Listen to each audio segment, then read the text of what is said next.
शिवराज्याभिषेक दिनाचे औचित्य साधून कळवा येथील छत्रपती शिवाजी महाराज नगर येथे भव्य शिवध्वज डॉक्टर जितेंद्र आव्हाड यांच्या हस्ते लोकार्पित करण्यात आला। शिवरायांच्या विचारांचा जागर व्हावा या उद्देशाने हा ध्वज उभारण्यात आला आहे। दरम्यान या प्रसंगी डॉक्टर जितेंद्र आव्हाड यांनी आजचा शिवराज्याभिषेक दिन म्हणजे मराठी अस्मितेचा आणि महाराष्ट्राच्या पुरोगामित्वाची ओळख करून देणारा आहे, कारण आजच्याच दिवशी छत्रपती शिवाजी महाराज यांनी कर्मकांड जुगारून रयतेचे राज्य स्थापन केले असे प्रतिपादन केले। कळवा पूर्व येथे छत्रपती शिवाजी महाराज यांच्या शौर्याचा तसेच विचारांचा जागर व्हावा या उद्देशाने भव्य शिवध्वज उभारण्यात यावा अशी मागणी स्थानिक नागरिकांकडून करण्यात आली होती।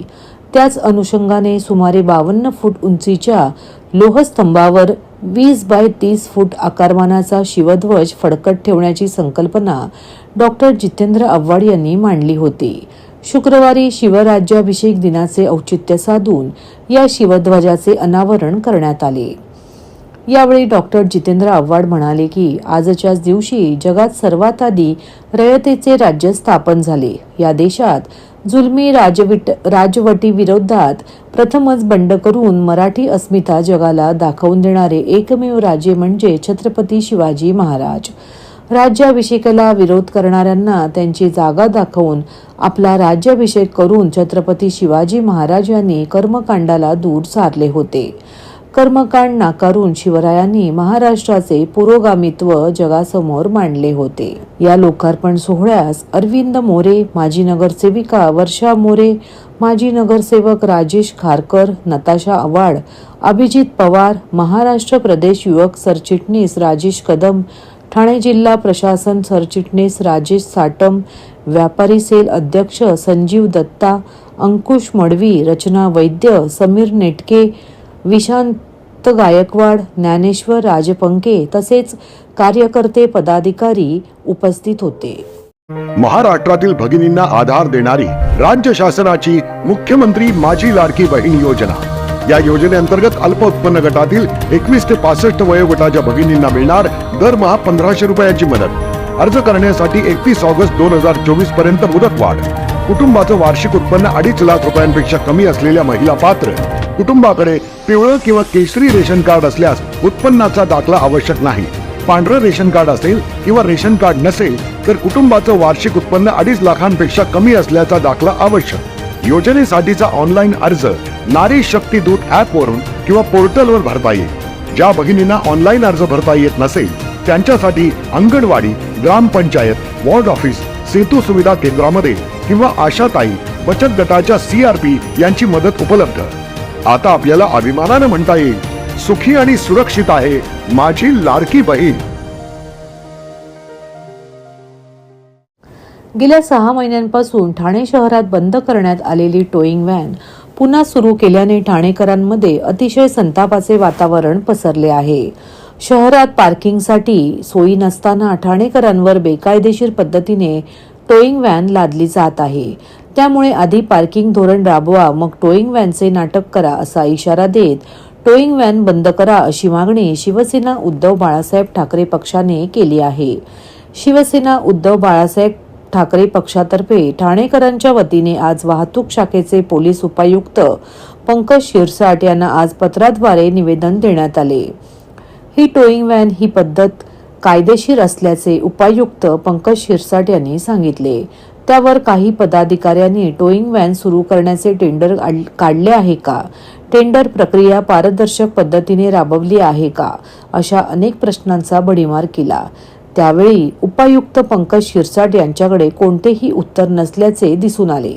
दरम्यान आम्ही मुदतवाढ दिलेली आहे असे कारण पुढे करून चालढकल केल्याचे निष्पन्न झाले। यावेळी शहरप्रमुख प्रदीप शिंदे, उपशहरप्रमुख सचिन चव्हाण, प्रदीप शेडगे, रामभाऊ रेपाळे, परिवहन माजी सदस्य राजेंद्र महाडिक, प्रतीक राणे, प्रशांत सातपुते, विजय हंडोरे, रमेश शिर्के, संजय भोई, संजय भिसे, राजू मोरे, राजू शिरोडकर, विभाग समन्वय प्रदीप वाघ, शाखा प्रमुख प्रवीण उतेकर, बाळू, उत्तम सूर्यवंशी, अनिल धुमाळ, कोशिनकर, संतोष डोंगरे, महिला उपजिल्हा प्रमुख आकांक्षा राणे, शहर संघटक प्रमिला भांगे ठाणे विधानसभा संघटक, विद्या कदम ठाणे शहर प्रमुख, अनिता प्रभू, सुनंदा देशपांडे, उषा बोराडे, सविता धुमाळ, रसिका सुभेदार, अर्पणा भोईर, पौर्णिमा लाड, आरती मोरे व इतर शिवसेना पदाधिकारी व महिला पदाधिकारी उपस्थित होते.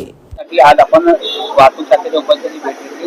काय नेमकं भेटी दरम्यान झालं आणि शिवसेनेची भूमिका काय असणार? पहिली गोष्ट म्हणजे गेले अनेक वर्ष या टोईंगचा नागरिकांवरती एक दबाव येतोय की घरातून जेव्हा आपण गाडी घेऊन बाहेर जातो, टू व्हीलर म्हणा किंवा फोर व्हीलर म्हणा, तर ती गाडी आपली उचलतो. बिचारा माणूस कुठे गेला, एखाद्या दुकानात गेला किंवा हॉस्पिटलमध्ये गेला किंवा आणखीन काय औषध केमिस्ट वाल्याकडे गेला, तर त्याला एक टेन्शन असतं की माझं गाडी उचलली जाईल.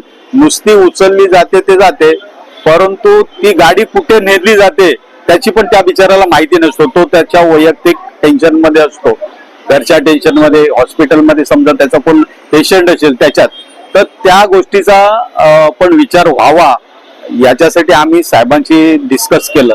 दुसरी गोष्ट, आज ठाण्यामध्ये नौपाडा एरिया आहे, गोखले रोड आहे, आज अनेक दुकान आहेत. बिचारी त्या लोकांनी करोडो रुपये टाकून जी दुकानं ते लोक चालवत आहेत, परंतु त्यांच्या दुकानाच्या जवळ जर एखादी एक दोन गाड्या लागल्या तर त्या उचलल्या जातात.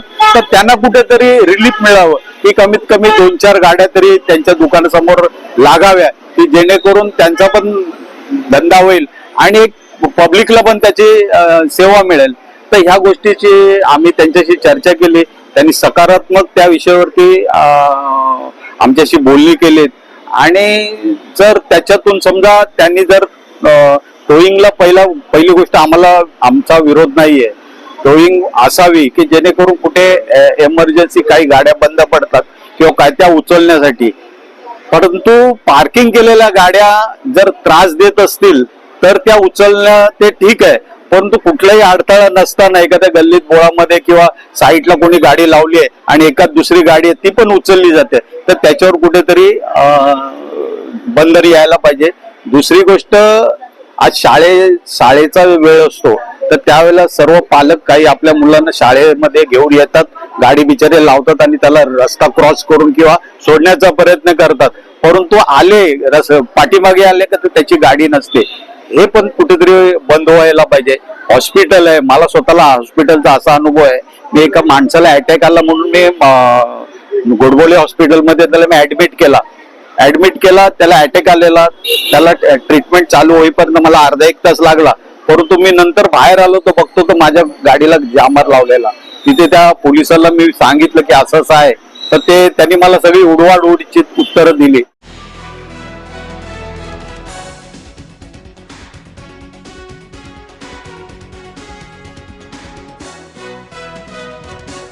गोवा येथून छुप्या मार्गाने महाराष्ट्रात विक्रीसाठी आणलेला सुमारे 30 लाख रुपयांचा विदेशी दारूचा साठा ठाणे गुन्हा शाखा घटकच्या एक पथकाने जप्त केला आहे. या कारवाईत 4 आरोपींना अटक करण्यात आली आहे. गुप्त माहितीच्या आधारे डोंबिवली पूर्व येथील सुदामवाडी परिसरात पोलिसांनी सापळा रचून महिंद्रा बोलेरो पिकअप या वाहनास अडवले. तपासणी दरम्यान वाहनात विविध ब्रँडच्या विदेशी मद्याच्या बाटल्या सापडल्या. चालक श्रीकांत तोकडे यांच्याकडे कोणतेही वैध कागदपत्र नसल्याने पुढील चौकशी अंती पांडुरंग निवास चाळीत एका घरातून मोठ्या प्रमाणावर मद्यसाठा, बनावट लेबल्स, हिटगन्स व प्रिंटर मशीन आढळून आले. या कारवाईत 18,290 मद्याच्या बाटल्या, 3 हिटगन्स, मिनी प्रिंटर मशीन, बनावट लेबल्स व वाहन असा एकूण 30 लाखांचा मुद्देमाल जप्त करण्यात आला आहे. डोंबिवली पोलीस ठाण्यात भा.ज.स. व दारूबंदी कायद्याअंतर्गत गुन्हा दाखल करण्यात आला असून अटक आरोपींना 9 जूनपर्यंत पोलीस कोठडी सुनावण्यात आली आहे. तसेच पुढील तपास ठाणे गुन्हा शाखा करीत आहे. गुन्हे शाखा ठाणे शहरचे घटक 1 चे इन्चार्ज सचिन गायकवाड यांना गोपनीय माहिती मिळाली होती की डोंबिवली पोलीस स्टेशनच्या हद्दीमध्ये नेरुळकर रोड सुदामवाडी या ठिकाणी गोवा येथे बनवली जाणारी विदेशी दारू, जी महाराष्ट्रामध्ये विक्रीसाठी ज्याला बंदी आहे, असे दारूच्या बॉटल्स त्या ठिकाणी आणून त्याचं लेबल, त्याचं पॅकिंगचं जे मटेरियल आहे ते सर्व चेंज करून महाराष्ट्रामध्ये विक्रीसाठी असलेले जे अधिकृत लेबल आहे ते त्याच्यावर लेबल आणि रिपॅकिंग करून त्याची विक्री महाराष्ट्रामध्ये बऱ्याच ठिकाणी त्या दारूची विक्री होत आहे अशी माहिती त्यांना मिळाली होती. त्या अनुषंगानं घटक एकचे इन्चार्ज PI सचिन गायकवाड यांनी ACP शेखर बागडे यांच्या मार्गदर्शनामध्ये त्याचबरोबर PSI घुगे आणि त्यांच्या टीमने त्या ठिकाणी जाऊन छापा कारवाई केली, ज्यामध्ये घटक एकच्या टीमला एकूण जवळपास 450 विदेशी दारूचे बॉक्स मिळाले. जवळपास 18,000 पेक्षा जास्त विदेशी दारूच्या त्या बॉटल्स आहेत.